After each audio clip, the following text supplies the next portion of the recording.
Info പാർക്കിൽ 1% മാത്രമാണ് public transport.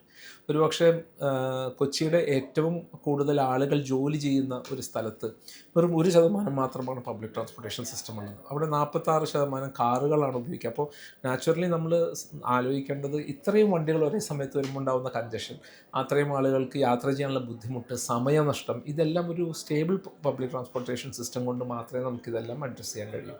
അതിൻ്റെ ഭാഗമായാണ് നമ്മൾ കളമശ്ശേരി മെട്രോയിൽ നിന്നും വാട്ടർ മെട്രോയെയും കളമശ്ശേരി മെട്രോയും ഇൻഫോ പാർക്കുമായിട്ട് ബന്ധിപ്പിച്ചിട്ടുണ്ട്. അതുപോലെ കളമശ്ശേരിയും സ്റ്റാർട്ടർ മിഷൻ മെഡിക്കൽ കോളേജ്, ഒട്ടനവധി പേര് വന്ന് ദൈനംദിന ആവശ്യങ്ങൾക്ക് വന്നു പോകുന്ന സ്ഥലങ്ങളാണ് ഇതെല്ലാം. ഇത്തരം സ്ഥലങ്ങളെ എങ്ങനെയാണ് മേജർ റാപ്പിഡ് ട്രാൻസ്പോർട്ട് സിസ്റ്റത്തിലേക്ക് ബന്ധിപ്പിക്കുക, ഇതാണ് നമ്മൾ നോക്കിയിട്ടുള്ളത്. അതുപോലെ MG റോഡ് സർക്കുലർ എന്ന് പറയുന്ന സ്ഥലത്ത് ഒരു ട്രാൻസിറ്റ് ഗ്യാപ്പ് ഉണ്ട്. അവിടെ ആളുകൾക്ക് high court, MG road, Maharajas park ഈ തുടങ്ങിയ സ്ഥലങ്ങളിൽ സുഗമമായി യാത്ര ചെയ്യാൻ കഴിയാതെ വരുന്നൊരു സാഹചര്യത്തിലാണ് ഈ ഫീഡർ ബസ്സുകൾ അവിടെ സർവീസ് നടത്തുന്നത്.